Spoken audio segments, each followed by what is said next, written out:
ilaina turja'un. Wa fil ayatil ukhra wala tahsabanna alladzina qutilu fi sabilillah amwat bal ahya'un inda rabbihim yurzaqun.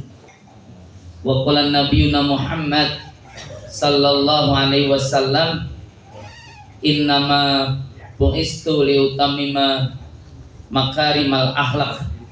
Sadaqallahu wa sadaqa Muhammad sallallahu alaihi wasallam. Alhamdulillah, melanjutkan misi perjuangan yang sesungguhnya telah ditorehkan oleh para nabi, para rasul di antara utusan Allah dan orang-orang yang Allah Ta'ala tunjuk mengikuti jalan kehidupan orang-orang soleh dan orang-orang baik, waris para nabi dan para rasul. Maka sungguh di kesempatan pagi ini ikhtiar kita bersama untuk bisa hadir dalam rangka ingin lebih memahami tentang semua pesan yang Allah sudah sampaikan, Allah sudah khatamkan, Allah tuntaskan untuk disampaikan kepada utusannya baginda Nabiuna Muhammad sallallahu alaihi wasallam melalui wasilah malaikat Jibril yang sungguh sekarang kita bisa dapatkan dalam kalam-kalam, dalam firman yang sungguh sudah hadir melalui kitab suci Al-Quran dan keteladanan besar yang mewujudkan tentang apa yang Rasulullah jalankan atas pesan kitab suci, yakni keteladanan dalam sunnah dan hadis-hadisnya. Maka taraktu fikum amroini lam tadillu ma tamassaktum bihima kitaballah wa sunnatan nabi. Bahkan dijanjikan oleh Rasulullah, kamu selamanya tak akan pernah sesat, selama-lamanya tak akan pernah berada dalam jalur yang sesungguhnya dolim, apa istilahnya kalau dalam bahasa agama itu ya, jalur kegelapan ya. Sesuatu yang menjadikan kita tidak mengerti tentang kebaikan, kebenaran dan kesalehan. Itu saat ketika kita mau berpegang betul dengan sangat kuat atas fi amro ini, atas dua urusan yang telah ditinggalkan oleh baginda Rasulullah Muhammad sallallahu alaihi wasallam. Itu adalah kitab Allah, itu adalah Al-Quran was sunnatan nabi, dan sunnah yang dilaksanakan oleh Rasulullah sebagai aktivitas hamba Allah yang menjalankan perintah dan menjauhi larangannya. Itulah sunnah Rasulullah. Makanya sesuatu yang bisa menjadikan hidup kita ini menjadi dapat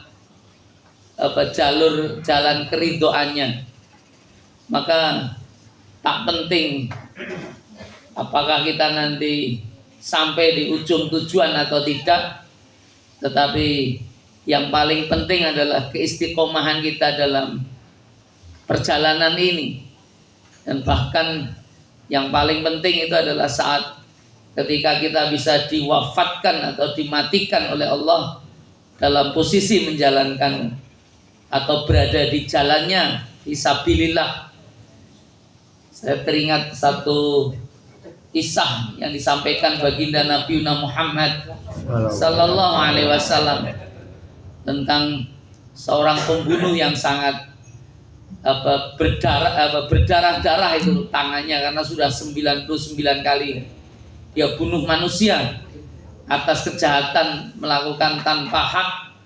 Tapi kemudian dia teringat untuk ingin kembali kepada Allah, berupaya untuk mengikuti jalan Allah, maka dia temui ahlul ibadah, orang yang ahli ibadah, dan meminta saran itu bagaimana jalan itu saya tempuh agar saya berada di jalur Allah gitu. Maka dia mendapatkan jawaban yang di luar apa yang dia harapkan ketika dia sampaikan, Maha Suci Allah, tak mungkin kamu mendapatkan ampunan dengan kejahatan yang sedemikian rupa. Karena kalimat yang menjadikan dia menemui jalan buntu, dan ini orang yang punya latar belakang sangat jahat dan kejam atas kejahatannya, maka dia ingin selesaikan ucapan yang ada di depannya itu juga dengan bentuk tindakan kriminalitas. Maka ahli ibadah ini, orang baik, orang soleh ini kemudian dihabisi, maka genap sudah dia membunuh sampai 100 orang. Ini kisah ini tertulis di hadis sahih, di riwayat yang sikoh, yang kuat. Saat kemudian akhirnya dia ternyata tidak berputus asa, dia masih berkehendak, bahasanya ingin berada di jalan Allah, kembali di jalan Allah. Maka yang kedua ini ditemui orang alim. Orang alim itu orang yang berilmu. Inilah makanya kegiatan majelis ini menjadi bagian dari upaya mendudukkan kita untuk mengikuti atau mendapat bagian dari sebutan warasatul anbiya. Karena orang alim, orang yang berilmu itu sesungguhnya pewaris paling sah, itu pewaris paling kuat dari apa yang diwariskan oleh para nabi. Jadi wasilah agama ini adalah ilmu, Bapak-bapak. Maka menjadi penting. Dan ternyata orang alim ini terus membuka, karena sungguhnya tak ada jalan buntu, yang ada ya jalan yang sesungguhnya Allah Ta'ala memang sampaikan, innaka kadhihun ila rabbika kadhan famulaqih. Jalan itu memang bisa berat mendaki. Jalan menuju Allah, jalan menuju surga itu bisa berlubang. Itu tidak mudah untuk dijalani, tidak dilewati. Maka tidak banyak orang yang ikut atau yang hadir di jalan itu. Tapi banyak di antara kita lebih menyukai jalan yang sesat, yang itu dianggap lebih terasa nikmat dalam urusan materi dan dunianya. Maka kemudian diberikan harapan dengan diberikan solusi untuk keluar lebih awal dari sebuah lingkungan, dari kampung yang buruk menuju lingkungan kampung yang baik, dan ditunjukkan tempatnya itu. Kalau berada di ngumpuli wong soleh itu ya nanti insya Allah wujudnya soleh.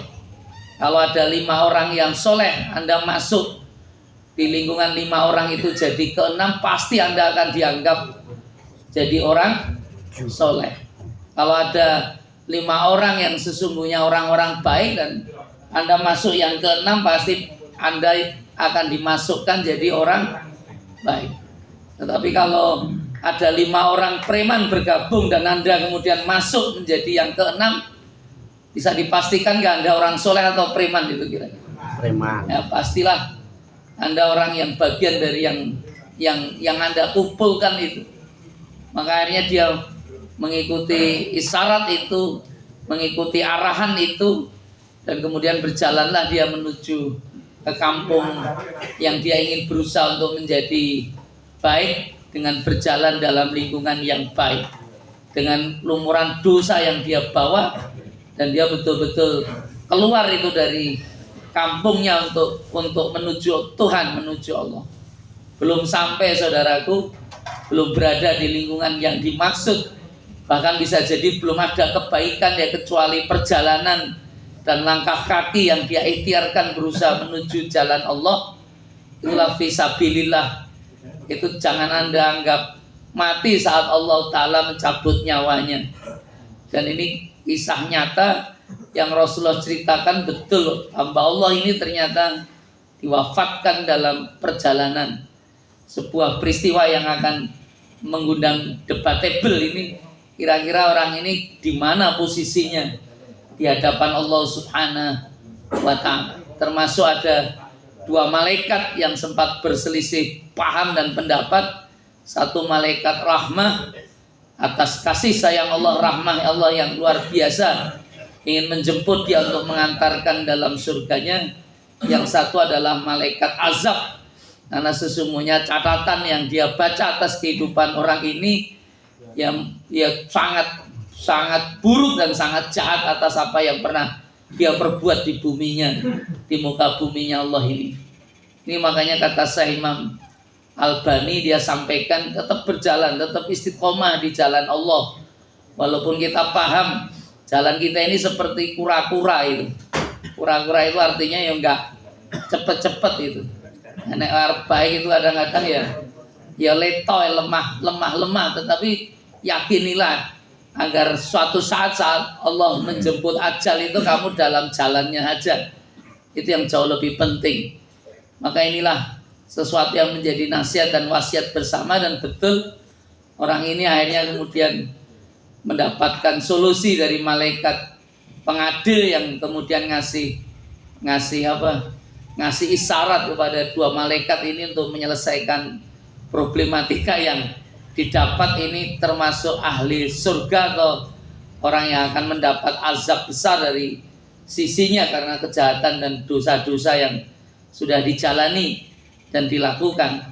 Dan ternyata dalam beberapa riwayat memang dikisahkan kemudian diukur itu jarak antara yang buruk dari proses perjalanannya sampai jarak yang baik. Tapi sejatinya di beberapa riwayat ada dua cara Allah yang ingin menunjukkan rahmahnya itu. Yang pertama, tiba-tiba muncul angin yang agak kuat sehingga kemudian orang ini terdorong, mayit itu terdorong dalam satu setapak lebih dekat kepada kebaikan. Di riwayat lain disampaikan buminya Allah itu tiba-tiba mengkerut untuk yang menuju kepada kebaikan ini, sehingga menjadikan orang ini lebih dekat kepada kebaikan. Jadi alam ini senang, alam ini suka ketika kita ingin berbuat baik. Maka pastikan betul tentang apa yang ada kita hari ini dan apa yang nanti akan kita kerjakan masa depan. Artinya apa Ustadz?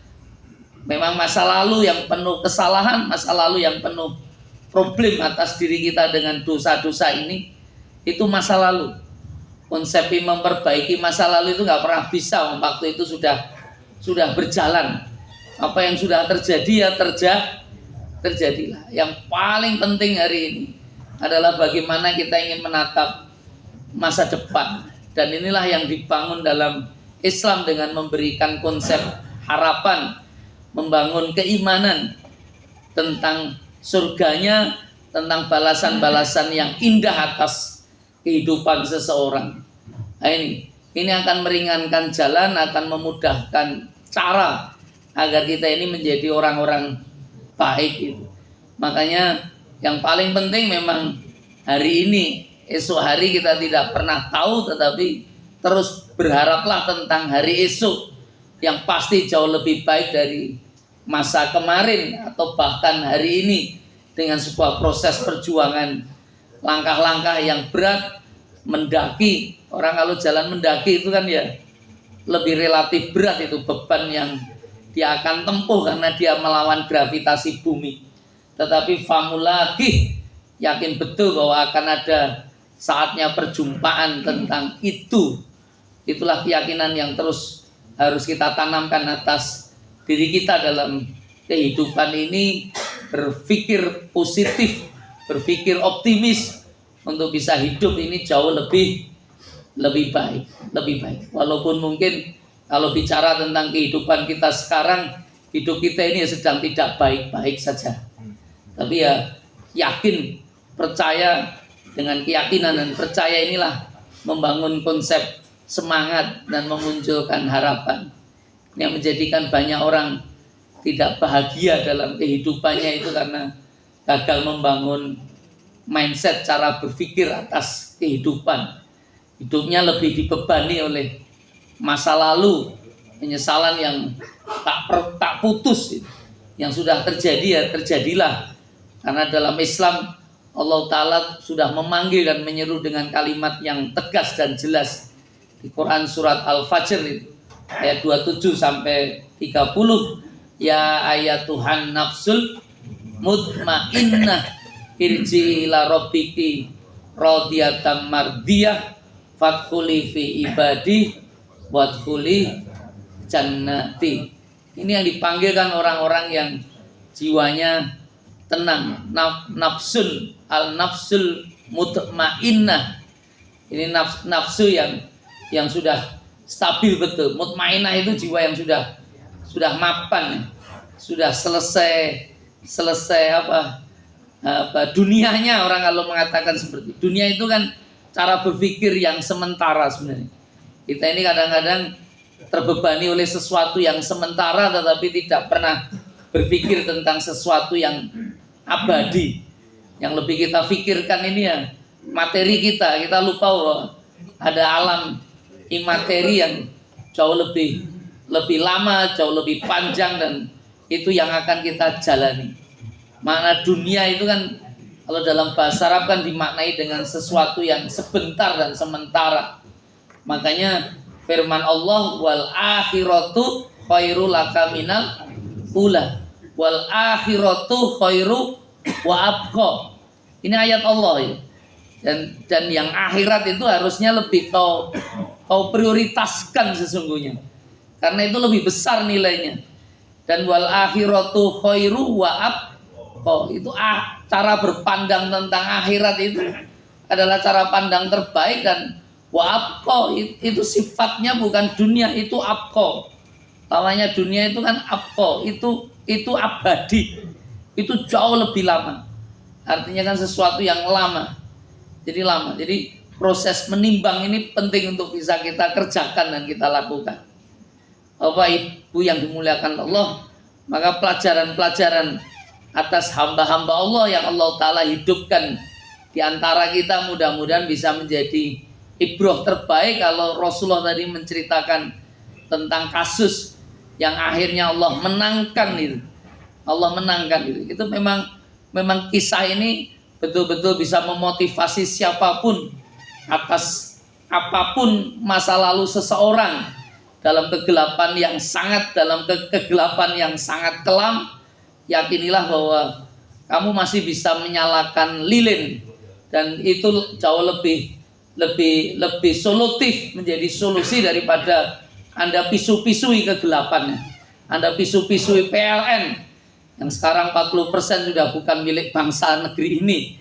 Walaupun ya target pemerintah kita ingin sumber daya terkait dengan energi itu bisa swasembada, betul ada kekuatan. Tapi ternyata saya itu ada punya rekanan yang kontak sama saya ini, kadang-kadang cerita tentang nasional, tentang Indonesia, tapi malah dadeke lorong mikir wong desa kaya awake dhewe iki nek dicerita-ceritake ngene dadi malah jadi tidak bahagia. Tetapi ini mengurangi beban sampah yang ada pada diri saya kepengen cerita kepada jamaah ben beban sampah ya terbagi gitu. Pak Ustadz, itu betul di lingkungan direksi itu ada. Saya kowe kok dadak cerita nek aku iki ngopo. Nah gitu. Itu kan urusan PL. Saya kan punya inisiatif nih. Kita ini sumber daya energi, saya cocok itu programnya Pak Prabowo waktu pidato jadi presiden itu kan cukup berapi-api dan bersemangat. Tanpa teks ya luar biasa itu semangatnya, dan memang ya visi pemimpinnya ya karena sudah pengalaman bikin proposal visi misi jadi pemimpin ya, gagal 3 kali, berhasil yang ke-4. Tapi itu pelajaran hikmah atas umat Islam. Begini gagal nyoboneh jadi berulang-ulang kau nyoba pasti suatu saat berhasil. Dan beliau ingin menunjukkan kepada bangsa kita, mungkin era putus asa nyoba berkali-kali ya akhirnya berhasil. Nah itu saya ketika itu kita kalau bisa energinya itu carane memanfaatkan energi matahari, energi surya kita ini kan alamnya katulistiwa, dan kemudian ya panasnya ya bisa memungkinkan untuk bisa mengisi energi-energi di masyarakat, utamanya pikiran saya waktu itu ya di kampus, di pesantren dan lain sebagainya, itu dengan energi memang mungkin modalnya besar tetapi awalnya besar, tetapi itu kan pengiritan, karena ketika kita kadang-kadang melihat konsep bayaran listrik itu kok semakin lama semakin tidak nyaman gitu. Tidak nyaman untuk dihitung, tapi ya kita tidak pernah bisa menolak kan gitu. Karena sesuatu yang pasti kita butuhkan atas sinar dan cahaya ini. Dapat cerita, ya Ustadz, ini bahkan 40% sahamnya ini ya sudah bukan negeri kita yang menguasai, itu para direksi itu kalau setiap apa Sabtu itu rapatnya ya di negeri mereka, jadi mereka udah disediakan tiket dan seterusnya, karena memang domain beberapa bank yang kebetulan support apa lembaga BUMN ini, Pak BRI, Bank Mandiri itu sudah milik negeri itu. Saya nggak usah nyebutkan negeri itu, nanti tidak sara, nanti jadi persoalan. Tapi betul, kita ini sudah tidak merdeka atas diri kita sendiri, jadi banyak sumber kekuatan ekonomi kita ini yang sudah bukan milik kita. Jadi memang besar-besaran itu sudah mulai beralih. Jadi tapi ya sesuatu yang tidak boleh kita sesali, kita ya harus terus menghadapi untuk kemudian ya bisa lepas itu bagaimanapun caranya. Karena kisah para masyayikh itu kalau saya dengar cerita kenapa jenengan kok mau hijrah ke negeri Indonesia, dia sampaikan lihat Indonesia itu dari gambarnya, saya ke tempat-tempat yang indah itu kan, memang Indonesia itu kan luar biasa itu, tanahnya, buminya, daratannya, dan luar biasa Allah Ta'ala anugerahkan atas manusia di negeri Indonesia ini. Kalau tahapan masuk surga, miniatur surga yang Allah ingin hadirkan di bumi itu Indonesia ini katanya. Jadi karena opo wae ono, dan itu betul. Kamu bisa panen ikan okeh tanpa makani itu. Tamanya yang di daerah Ternate Teluk itu macam-macam. Tapi ya sekarang masalah jadi di Indonesia ini luar biasa. Ini memang saya kebetulan punya kawan juga yang memang ada usaha besar apa terkait dengan perikanan ya. Dia punya beberapa kapal yang dia tangani dalam rangka untuk mencari ikan ini. Jadi betul dulu kalau ada menteri yang punya komentar walaupun diguyu orang bahwa orang luar itu ya sampai golek ikan sampai ke Indonesia itu kemana? Karena memang ikan-ikan itu aktivitas utama yang paling padat itu, jalur antara utara dan selatan itu melalui Indonesia itu ya berkumpulnya di sekitar kita ini. Jadi itu memang betul kalau mereka ngejar ikan mereka itu sampai ke Indonesia. Hanya memang kitanya yang terus ya hanya ngawasi saja. Kita yang nggak bisa ngambil saja, nggak punya kemampuan dan kekuatan itu untuk mengoptimalkan. Makanya kalau itu bisa dioptimalkan betul, dan ya mimpinya itu kalau melihat sumber daya alamnya, kenapa kok ada orang-orang penting juga yang di dekat Pak Prabowo itu punya cerita, Ustadz itu kalau betul itu bisa dioptimalkan semua atas semua aset yang ada di negeri kita ini. Kelapa sawit itu salah satu proses produk yang luar biasa di negeri kita. Itu proses pajak yang tertunda yang tak terbayar itu hampir 300 T ada. Itu makanya konon presiden kita ini untung tentara nih, nggak ngerti kok tentaranya ompong apa betul-betul menerkam gitu. Karena kan yang kita tunggu, karena kata beliau itu orang mau makan siang tok Ustadz, sing kita ini bisa berpesta. Jadi wasi makan siang gratis, neng iso makan pagi tekan makan. Lo terbayang jenengan dengan kekayaan Indonesia itu hitungan beliau wi orang mau makan siang tok itu. Nah iso iki konsep komitmen pengusaha sing wong timah kemarin kan sampai sekian, korupsinya sampai 300 T itu untuk anggaran makan ya sudah berlebihan Ustaz. Makanya ya biar iki arep mangan tenan ya arep pesta tenan ya ben iso mangan dok karo ayam itu bisa berlimpah atau ikan berlimpah. Nek duit itu masalahnya, duit iki saiki durung neng tangane pemerintah itu. Makanya diharapkan pemerintah ini bisa ngambil konsep komitmen itu dengan pengusaha-pengusaha wong sing wis panen raya di negeri kita ini yang kayaknya semakin kaya, malah bingung di didokok ngendi sampai ada satu rumah itu nilainya mesak triliun itu. Anda bisa terbayang dengan uang cash sebesar itu dan ada emas sampai 15 kg. Memang uang di bank ini konsepnya sudah kosong, tetapi nilai cash ini yang ternyata berseliweran di mana-mana. Orang kan takut sekarang. Dewen kan di transfer itu kan bisa terlacak semua sekarang. PPAT kan orang mau dilacak apa dilacawi hasil korupsi atau tidak, malah dilacak pajaknya itu. Salah satu korbannya kan petani sapi Boyolali itu. Itu kan kasusnya kan karena ya urusan awal doya pajak yang berat itu. Kemudian di satu sisi ternyata industri mereka tidak pernah bisa tertampung. Ini kan tantangan besar. Sedangkan jenengan subuh minum susu kan ya lumayan jadi.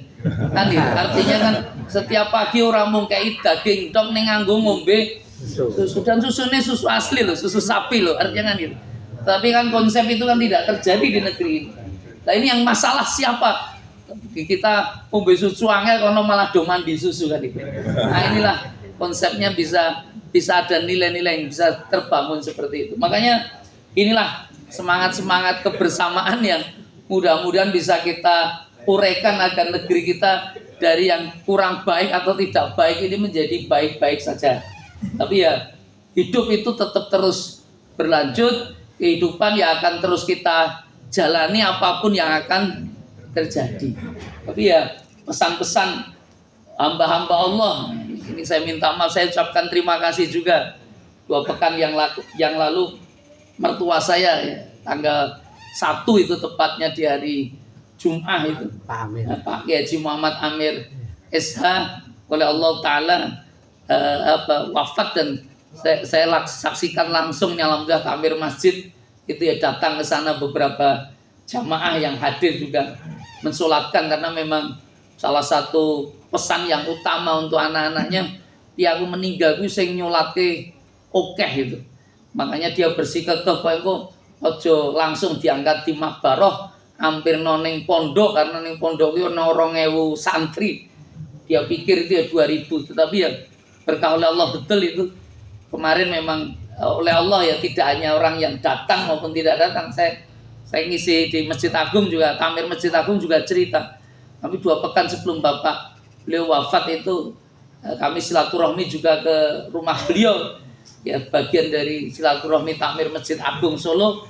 Beliau juga amanat terakhir yang terus langsung saya sampaikan itu di share grup takmir itu, kalau saya wafat itu nanti disolatkan ya di Masjid Agung, rakyat tangko sholat gaib dan sebagainya dan seterusnya. Itu konsep-konsepnya. Dan alhamdulillah kami sudah laksanakan Ustadz dan seterusnya. Kenapa? Ya, ini bagian dari sebuah kisah dan cerita yang mudah-mudahan bisa menguatkan kita ya. Dan ini memang doanya kan tawil umurona fi ta'atillah, kalau bisa kasih umur itu yang panjang dan dalam ketaatan kepada Allah. Ini kan nggak sederhana orang dalam panjang yang taat, dan ternyata ya saya bersaksi atas nama Allah. Ini keluarga juga semua menyaksikan, dan terutama ya dari ibu yang hari ini yang masih ada dan sering bercerita tentang apa yang dia amalkan beliau. Kadang-kadang memang orang itu ketika hadir tidak merasakan itu nikmat, tapi kalau ketika tidak ada itu terasa sangat kehilangan. Istri saya hari ini sudah punya cucu ya. Saya minta maaf, umurnya setengah abad lebih, punya ditinggal ayah itu usia sudah 90 tahun itu. Itu naik ukurannya kan biasa-biasa saja, karena tetapi yang terjadi ya beliau sampaikan, aku saiki yatim loh, jombok seneni kadang-kadang. Nah saya ngangsuli aku ki bayi yatim, wong aku umur 5 tahun wis ditinggal bapak. Loh, itu kadang-kadang gitu. Orang kehilangan. Kenapa? Ya orang kadang bisa merasakan itu ketika tidak. Tapi yang unik, yang luar biasa memang beliau ini ya hanya ingin melakukan, ingin berbuat saja. Walaupun kemudian dia mau menceritakan, tetapi amal-amal yang istiqomah itu dijaga betul keistiqomahnya. Salah satunya adalah puasa Senin Kemis. Itu yang hari ini setiap Senin Kemis, istri saya yang awalnya memang berat puasa itu jadi lebih mudah ketika bapaknya sudah tidak ada kadang-kadang. Ini satu contoh aja. Beliau ini 3 hari sebelum masuk rumah sakit, hari Senin mau operasi pun itu masih puasa hari Senin. Kemudian juga ketika kena serangan stroke di malam Jumatnya, itu Kamisnya itu masih puasa di hari Kamis. Itu ketika masih minum obat atau ketika mau operasi ke rumah sakit, kontrol dan lain sebagainya, ketika ibu mbujuk wis to ora rasa poso, itu jawabannya simpel. Aku ki ndang mati nek amalan wira tak laksanake yo, kapan lagi saya punya kesempatan waktu yang tidak pernah paham. Karena memang dia sering ketika sudah usia 60-an, kalau Rasulullah kan sudah ngasih warning bahwa umur umatku itu kan sitin antara sab'in, jadi antara swidak tekan 70. Jadi swidak 70 itu ya umurnya umat. Dan hari ini saya jadi mengerti betul kenapa Rasulullah Ta'ala wafatkan di usia 63 tahun. Di saat usia 59-58 itu Rasulullah mengalami sebuah peristiwa besar dari fisiknya. Itu namanya perang Tabuk. Itu perang yang menguras energi betul. Dan di usia yang sudah sekian hampir swidak tahun itu masih terlihat sangat kuat. Jadi kalau saya bayangkan, ini ada yang usia 60, 63. Kita kan kuat-kuat itu. Ini mati kan ya lebih nyaman ketimbang usianya wis 100 tahun atau 120. Tetapi memang konsep pilihan kehidupan itu seperti itu. Pilihan itu memang unik untuk kemudian dikaji dan dipelajari. Almarhum itu meninggalkan 14 anak, 65 cucu. Cucu itu ponan-ponan saya tidak semuanya kenal namanya, apalagi beliau itu. Ya anak sopo itu hanya tahu nomor piro dan lain sebagainya kadang-kadang itu.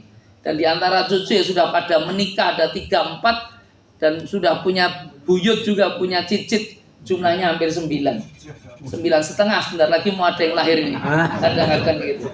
Nah, ini nilai-nilai yang Allah Ta'ala ingin hadirkan dan itu menjadi cermin. Yang kedua yang juga luar biasa, kenapa dia bersikukuh waktu itu memilih untuk operasi katarak. Kenapa dengan mata beliau saat itu dokter yang saya datangi semua awalnya itu nggak ada yang mau menerima, mau melakukan operasi itu karena ya resikonya tinggi dan beliau tidak dalam posisi sesungguhnya fit karena ada gula yang tinggi pada tubuh beliau ini. Karena memang walaupun poso nih nek buka nek ranjalo tengkleng ya ora gelem itu kadang-kadang. Jadi pemangane agak sulit, tetapi ya nikmat dia itu urusan itu ojo dialangi, poso ya poso. Itu karena memang beliau ini kesenangannya dalam baca Quran. Dan saya jadi saksi itu. Setiap 7 hari sekali dia pasti khatam. Dan itu tidak berhenti. Jadi kalau sebelum fajar subuh itu suaranya keras membahana saumah. Anake yo ono sing tangi terus yo salat ono yo sing lanjutke turu macam-macam. Tetapi ini yang dia lakukan terus-menerus. Yang membuat kadang sama dokter itu kok yo dalam usia sudah 90 terus kena itu ya karena bisa jadi kecapean mata itu. Makanya dia menginginkan untuk bisa ngaji lagi. Karena untuk bisa melihat Quran itu menjadi kerinduan utama. Maka ketika operasi katarak itu sudah hari Rebu itu sudah di dokter dibuka itu bahagia betul dia bisa melihat sambil terucap dalam kalimat di bawah sadarnya alhamdulillah iso maca Quran itu. Terbayang itu. Hari ini oleh Allah Ta'ala kita ini dapat 2 bulan mata kadang-kadang tidak dalam posisi kita ikhtiarkan dalam kebaikan. Itu kemarin ngisi pengajian wanita Islam ada seorang ibu yang duduk di sebelah kiri saya. Dia rutin sering duduk di sebelah kiri saya. Saya tanya kenapa Bu? Dia katakan saya itu punya 2 mata. Mata yang kanan ini jelas memandang Ustadz Iqbal itu ketok, tapi mata sebelah kiri itu sudah rabun. Sudah nggak bisa banyak melihat ya kecuali ada sosok yang saya tahu ya hitam wajahnya jelas dan sebagainya. Apabila mata kanan saya buka, saya tanya jenengan butuh duit, butuh harta, nggih butuh sangat. Wong kula niku nggih kerjane rekoso. Kadang-kadang ya nunggu kamar mandi, bersihkan dan sebagainya hanya dapat upah sekian-sekian. Kula tawar mata sebelah kiri jenengan sing pun boten jelas kuwi nek jenengan sade kula tumbas pinten kinten-kinten. Itu bisa mahal loh Bu. Ternyata dia betul-betul ketika melihat apa yang Allah anugerahkan atas kehidupannya itu betul-betul bisa berucap wa in ta'uddu nikmatallah la tuhsuha. Itu kalimat la tuhsuha itu terucap dalam kalimat kula mboten sade karena wis ora ngerti ki regane kaya ngopo. Walaupun dalam kondisi yang seperti ini dia tidak pernah ingin melepaskan. Walaupun mata kiri tidak ada dia masih bisa melihat dengan jelas. Mata kanan pun mata kiri ini tidak pernah dia ingin jual kan itu dengan harga seberapapun. Artinya dia merasakan betul nikmat besar yang Allah Ta'ala berikan atas dirinya. Dan itu yang dirasakan almarhum. Makanya beliau ini istiqomah betul. Sesuatu yang sangat dia jaga itu adalah ketika dia sholat jamaah itu ada di masjidnya.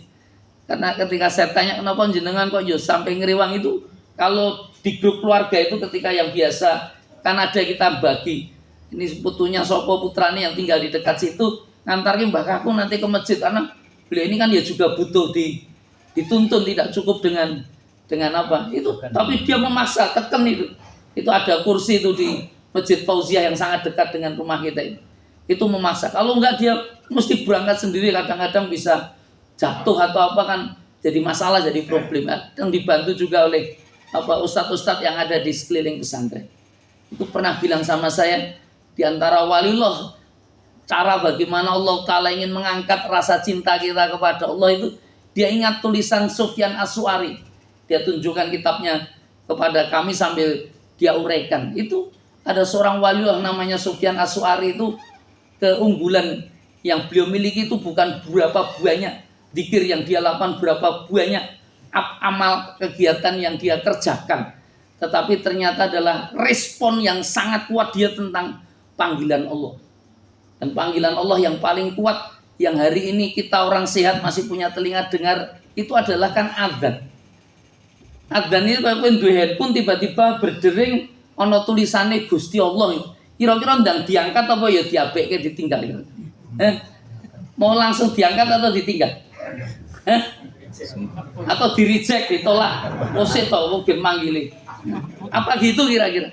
Kita pasti ingin langsung kita angkat. Dan bahwa sungguhnya panggilan Allah yang 5 waktu itu kan kita mau kuta. Itu kan jadwalnya wis cetok. Ini tadi Pak Joko sudah nyebut ke. Engko surup jam 5 lebih 5. Artinya Ustaz tiba jam 5.05 ini rampung ono gitu. Karena sudah ada panggilan sholat yang lain. Ya apa ya kira-kira? Ya apa ya? Maka Sufyan Asy'ari itu yang dilakukan sebelum saya itu dipanggil. Saya sudah menyediakan diri untuk bersiap untuk menerima panggilan itu. Artinya sudah bergegas dia. Jadi mungkin rung dipanggil dia sudah siap. Jadi begitu dipanggil itu lebih nyaman. Awal ini dipanggil nganti entek panggilan berikutnya lagi. Wah, lagi kelingan kadang-kadang. Nah, itu nilai-nilai seperti itu. Makanya respon kecintaan kita itu tergantung respon bagaimana kita mendengar panggilannya. Dan itu yang beliau terus ingatkan, karena bahwa 90 tahun itu bukan usia yang muda. Kalau bonus beliau ngitung itu wis naik 70 ya wis 20 tahun, umure Kanjeng Nabi ya wis 28 tahun, 30. Makanya pesan yang sangat utama, dan itu jadi viral beberapa saat beliau ingin sampaikan di tengah keluarga itu, bahkan ada rekaman loh bapak itu mau dimakamkan di mana itu kan kemarin ya sempat ada pergunjingan, ada diskusi yang relatif sangat serius di antara kita, karena beberapa saat beliau kan minta pokoknya saya dikubur itu di kuburan yang cetok koncoku kabeh wong salat. Jadi orang mung pilihane Islam. Kalau ada perkuburan Islam yang rasalat, itu nanti ceritanya kayak apa? Karena awalu yuhasabu bihi indallah. Di antara awal yang nanti dihisab di sisi Allah yang pertama itu apa kira-kira? Salatnya. Kamu bisa merasakan nggak kira-kira? Kalau kemudian berdekatan, ya ini kita itu masuk alam gaib ya. Tapi keyakinan itu beliau sangat banget. Makanya ada di Kalioso itu ada satu pemakaman yang ditulis ini makam khusus orang-orang yang sholat itu gitu. Miliknya Pak Parno Kilat itu, pokok santri dulu yang sudah wafat. Itu beliau sudah, saya nanti dikuburkan di sana, itu ada adik ipar saya yang dimakamkan di sana, cerita. Makanya begitu beliau meninggal itu kita sudah ada yang nelpon dari sana, Ustadz kita sudah sediakan pemakaman itu. Sebelum subuh dari pihak pondok juga pesan ini bapak ya sudah minta agar pondok juga bisa bikin pemakaman sendiri yang itu ya khusus keluarga pondok, karena jelas-jelas ya keluarga pondok itu dunia wong sholat. Itu isi utamanya kan gitu. Karena kan kegiatan pondok itu jadi mahal, orang masuk pondok itu karena sholatnya kan dijogo tenan ini. Mau bawa anak neng pondok atau sholat kan renek ceritanya, kecuali memang ya ini atau ketok sholat itu sholatnya Mekah terus itu kan nggak ada ceritanya. Tapi betul itu pondok itu kan yang utama kan 5 waktunya pasti terjamin. Persiapan dia sholat mesti nggak sembarangan nganggo sholat kaosnya partai opo gambar opo. Nah itu mesti langsung diseneni karo mudabirnya atau pengurusnya dan sebagainya. Jadi sholat itu pasti yang paling awal dijaga dan lingkungannya.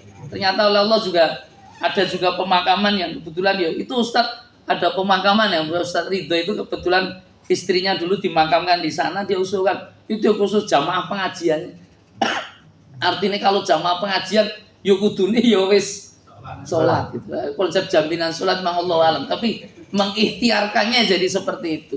Nah, inilah bapak ibu-ibu yang dimuliakan Allah. Makanya keutamaan sholat itu menjadi titik poin juga yang kemudian ingin betul-betul diajarkan kepada semuanya. Makanya agar kita memperhatikan agar kekuatan kita untuk rapat itu ya kuat, dan itu dipahami dengan baik. Artinya bahwa itulah ketika orang ingin menerjemahkan, kalau dalam Quran kan istilah kematian itu kan ada beberapa istilah yang dibuat dalam kitab suci Al-Quran. Yang paling dasar, paling umum, paling jamak yang kita kenalkan kullu nafsin dha'iqatul maut. Itu istilah yang disebut dengan al-maut. Al-maut itu apa Ustaz? Mati. Nah, mata yamutu mautan, la yahya wala yang ada posisi orang itu orang mati orang urip. Jadi sengki itu kadang-kadang. Tapi yang nyata al-maut itu makanya ada malaikat maut. Maut itu apa tuh Ustaz? Maut itu saat ketika nyawa itu mau diambil oleh malaikat yang juga sering dijuluki malaikat maut. Kenapa disebut malaikat maut? Karena tugas dia menarik nafas ini dari jasad seseorang. Jadi pengambilan kematian yang peristiwa kejadiannya disebut sakaratul. Apa maknanya sakarat? Hari ini kan musimnya sukaro itu di kota Solo, di Jogja tolak miras. Miras itu menyebabkan sukaro. Sakarot itu mabuk. Jadi wong ketika mau mati itu antara sadar dan tidak. Tapi kayak wong mabuk. Itu prosesnya gitu. Sakarot. Dan itu berat atas orang-orang, makanya beliau pesankan betul. Kok nek aku arep mati apapun posisi keadaanku, karena beliau ini kan terakhir, saya minta maaf umroh, kami yang menemani 2 kali terakhir dengan beliau. Itu sebenarnya punya keinginan betul kalau bisa meninggalnya di tanah suci. Saya ini wis 12 kali munggah kaji. Jadi haji beliau itu sampai 12 kali. Nah, itu. Tapi waktu itu nggak pernah ada yang antri karena memang belum masa-masanya antri. Tapi kalau umroh betul-betul memang tak terhitung beliau. Lah yang menarik itu umroh pertama itu memang dia persiapkan sampai 15 tahun dia punya tabungan. Dan kenapa berkahnya? Ya hanya tenanan. Di sana dia doa serius. Makanya kalau hari ini kowe antri 15 tahun rapopo. Masih nunggu dengan doa terbaik. Dan doa terbaik yang saya panjatkan, yang saya rasakan dikabulkan oleh Allah itu bisa kembali wirawiri tanah suci, karena harapannya sebenarnya wafatnya di sana, karena neng Mekah ya kuburannya mesti wong sholat kabeh, neng Madinah ya seperti itu dan sebagainya.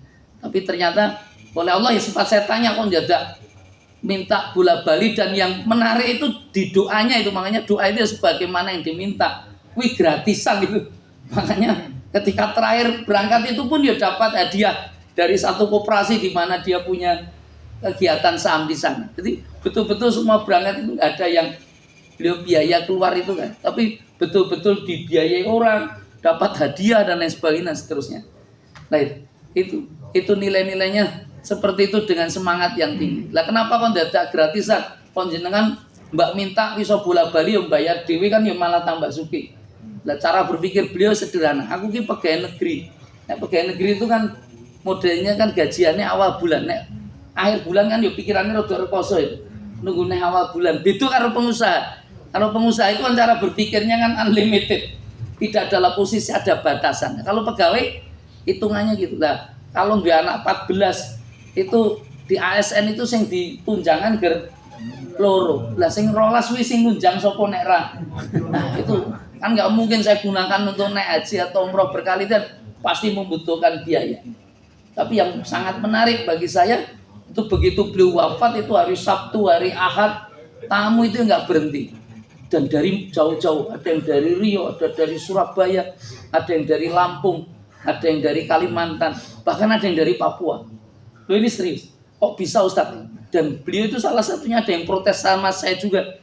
Ustadz jenengan salah itu, putra beliau itu tidak 14. Saya ini termasuk putranya. Loh saya kaget kok termasuk putranya pripun. Loh ternyata apa yang beliau tunjukkan ini Pondok Al Mukmin ini jadi sejarah. Yayasan itu kan ada Yayasan Pendidikan Islam dan Asuhan Yatim. Nah, saya itu termasuk anak yatim yang ketika beliau tablik, yono anak yatim digowo, anak yatim digowo. Itu ono sing di pondok, ono sing di sekolah di luar atau kemudian bahkan di kuliah di STEMUS itu mereka banyak cerita. Jadi saya ini memang bukan anak kandung nasabnya. Kalau saya kan juga anak mertuanya nih. Anak mantunya, saya minta maaf. Anak mantunya. Nah, dia merasa saya ini anak ideologisnya. Anak ideologis. Artinya ya cara berpikirnya ini yang akhirnya Allah Ta'ala ditanamkan. Kalau hari ini Anda sudah rumongsone mentas anak itu nggak selesai karena masih banyak anak-anak tonggo, anak-anak yatim di sekeliling kita. Ya Pak ya? Anak ponakan jenengan, anak adik kakak jenengan yang Anda juga harus ikut-ikut tuntaskan. Jangan selesai. Karena nggak sederhana itu pesan beliau ketika poinnya meninggal ditalkin kalimat la ilaha illallah. Dan itu betul. Alhamdulillah Allah malam Jumat itu Allah Ta'ala bisa ada dengan kesabaran jam 11:30 ada yang masih bisa nunggu dengan mengucapkan kalimat itu. Setelah apa ya? Setelah semua diposisikan dalam posisi keikhlasan dan keridhaan. Banyak peristiwa itu saya alami dan itu ya dijalani oleh almarhum. 14 anak kan tidak semuanya dalam posisi ikhlas juga. Kepengen ada ikhtiar apa dan seterusnya. Tapi kalau ikhtiar sesuai dengan SOP kedokteran kan mengerikan kalau kemudian sudah mulai gagal bernafas. Itu harus dilubang sininya, harus diperlakukan dengan kejutan listrik dan seterusnya. Dokter kebetulan orang beriman ketika saya tanyakan ini kalau SOP-nya orang beriman gimana? Kalau saya usia 90 tahun itu sudah berat Ustaz. Apalagi sudah kena stroke itu proses rehabilitasi nanti andaikan beliau pulih pun itu mesake betul. Karena kemampuan otaknya sudah menurun, menggerakkan tubuh itu sudah berat. Organ tubuh yang lain bahkan menelan aja sudah susah itu beliau. Itu harus kami lepas. Makanya bapak-bapak kalau kepengen stroke ampun sepuh-sepuh nanti sulit untuk rehabilitasinya. Mumpung kalau masih muda ya malah kepengen stroke. Tapi itu gitu. Akhirnya semua udah proses ikhlas kan ada sebagian udah bahkan menandatangani udah nggak diperlakukan SOP lagi. Itu begitu ikhlas itu loh. Dan itu kisah-kisah nyata. Itu makanya yang menjadikan jenazah berat, sakaratul maut berat itu ya goro-goro ada yang ketidakikhlasan itu yang membuat beban dan berat. Walaupun wali kuli ummah ajal. Setiap manusia itu ada ajalnya, ada batas waktunya. Batas waktu pelepasan itu sesungguhnya perlu dilakukan dengan baik. Termasuk ini kisah nyata ya. Nggak ngerti bisa dijadikan literasi atau tidak. Tetapi ada itu di film-filmnya yang ditunjukkan. Saya lihat waktu pemakaman beliau, pengangkatan beliau dari rumah duka menuju pondok. Itu yang angkat itu 12-an lebih. Anak cucunya gede-gede, lanang-lanang kuat-kuat. Wih semua bersaksi demi Allah. Waktu ngangkat dari rumah sampai ke pondok itu berat sekali. Berat sekali. Tapi begitu masuk pondok itu hanya 4 orang. Itu enak, ringan. Masuk iska juga gitu, masuk makbaroh ya. Sing nompo telu ki ora rumangsa kabeh. Kowe berat enggak itu? Bapak enggak berat. Lu kenapa kok pas keluar dari rumah sampai pondok itu? Nah, itu terus ditekok ke 14 anak. Kemarin yang ada masalah dengan hati batin tidak ikhlas, istri siapa? Oh, ternyata konangan ada 1 anak perempuan dengan alasan, tapi kan saya sudah masuk kamarnya tak kunci, bapak ra ngerti. Orang ya enggak seperti itu. Makanya jenengan kalau ada peristiwa-peristiwa seperti itu, orang beriman itu harus dilepaskan betul, diikhlaskan betul. Itu memudahkan dan meringankan. Itu banyak kasus, banyak peristiwa itu. Itu kalau sudah menghadapi sakaratul maut itu yang pertama kali harus dipanggil satu persatu anaknya, diminta keikhlasan. Kalau sudah jawab dengan ikhlas, pastikan itu insya Allah dalam tempo 1 nggak sampai 5 menit akan memudahkan almarhum itu bisa menemuinya. Makanya kalimat yang puncak itu sebenarnya kalau orang beriman kan paham betul itu. Apa Ustadz? Ya ayat Tuhan nafsul mutmainnah irji'i ila rabbiki radhiyatam mardiyah fadkhuli fi ibadi wadkhuli jannati. Ini ayat penting. Jadi ternyata dalam Islam itu tidak hanya mengenal istilah maut, tapi juga mengenal istilah ajal. Maut dan ajal itu hampir mirip. Kalau maut itu pencabutan nyawa dari jasad, kalau ajal itu batas waktu yang setelah selesai.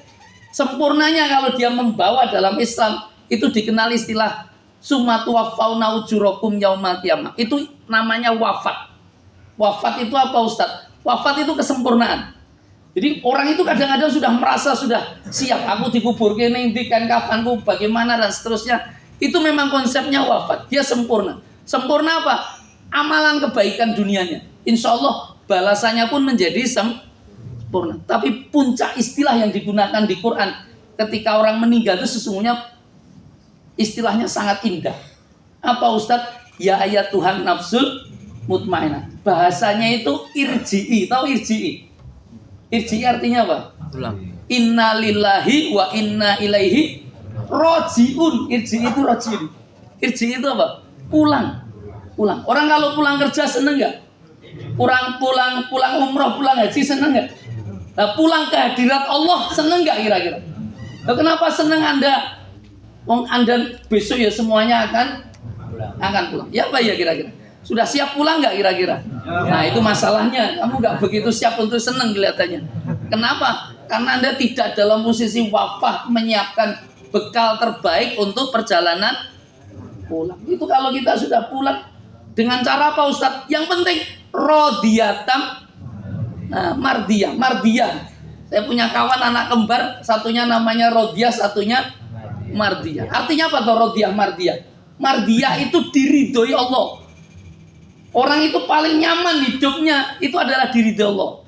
Lah piye carane diridhoi Allah? Syaratnya siji, apa? Rodiyah.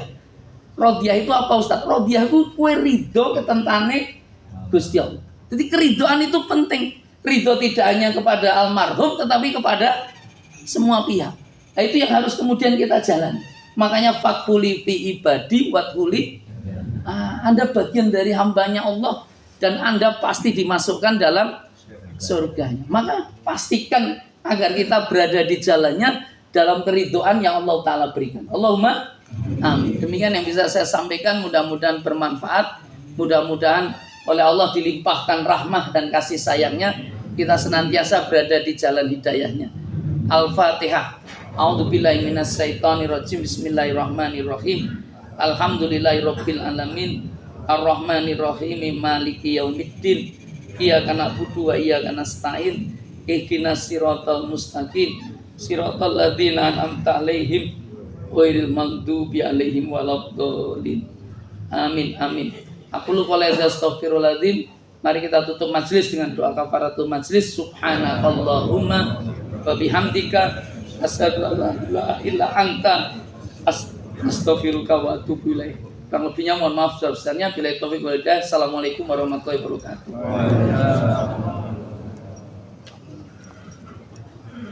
Monggo sholat